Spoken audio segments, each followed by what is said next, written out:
On commence ce bulletin avec un triste constat puisque l'Abitibi-Témiscamingue figure sur un classement alarmant. Anthony, la région se positionne au 5e rang des chauffards les plus accusés dans la province pour avoir soit causé la mort ou alors des blessures sur les routes. Oui, Mélissa, écoutez, on parle pour les 5 dernières années de 128 accusations liées à une collision mortelle ou faisant des blessés. Ce sont des données du ministère de la Justice et qui ont été dévoilées ce matin par le Journal de Montréal. Et selon les experts consultés dans l'article, les jeunes dans le début de leur vingtaine seraient les plus exposés aux infractions routières. On parle ici en majorité des infractions liées à de la vitesse excessive et de la conduite avec les facultés affaiblies. Interrogé à ce sujet, le criminaliste à la retraite Marc Lemay n'est pas surpris de la donnée et du rang de l'Abitibi-Témiscamingue. Il avance en grande partie l'aspect éloigné de la région qui expose les automobilistes à commettre plus d'infractions. On peut l'écouter. On fait beaucoup de routes en Abitibi-Témiscamingue. Écoutez, vous avez juste à regarder les entrées des villes à 7h30, 8h le matin. Et bien évidemment, préalablement à ça, tous ceux qui vont travailler dans les mines à l'extérieur de Rouyn-Noranda ou même de Val-d'Or, etc., de la Sarre. Non, ça ne me surprend pas. C'est triste, par exemple.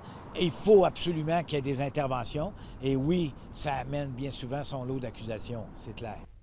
Mais avec cette augmentation, Anthony, est-ce que les lois, les sanctions devraient être plus lourdes? Eh bien, Mélissa, Marc Lemay juge que les peines sont adéquates et que la justice et les policiers font bien leur travail. Il rappelle d'ailleurs que la Cour d'appel du Québec a statué que dans les cas de négligence criminelle causant la mort, la sanction est automatiquement une peine derrière les barreaux. L'un des gros problèmes, selon lui, est le manque d'éducation des jeunes conducteurs et l'augmentation des distractions, comme les téléphones intelligents.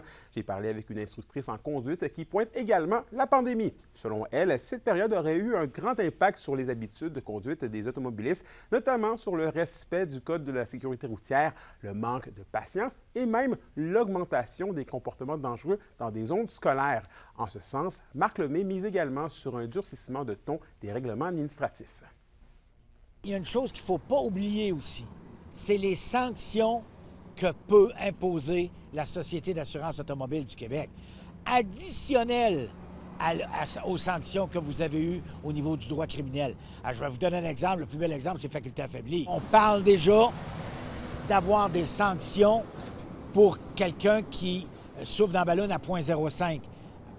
C'est 0,08 la limite au Québec, mais on voudrait peut-être ramener ça à 0,05 au niveau des sanctions administratives. Si ça arrive, là, oh boy! Et en terminant, l'instructrice de conduite avec qui je me suis entretenu m'a aussi mentionné qu'elle avait remarqué que de plus en plus de jeunes sans réelle expérience de conduite ont eu accès tôt à leur propre véhicule, une situation qui pourrait expliquer en partie la situation chez les jeunes.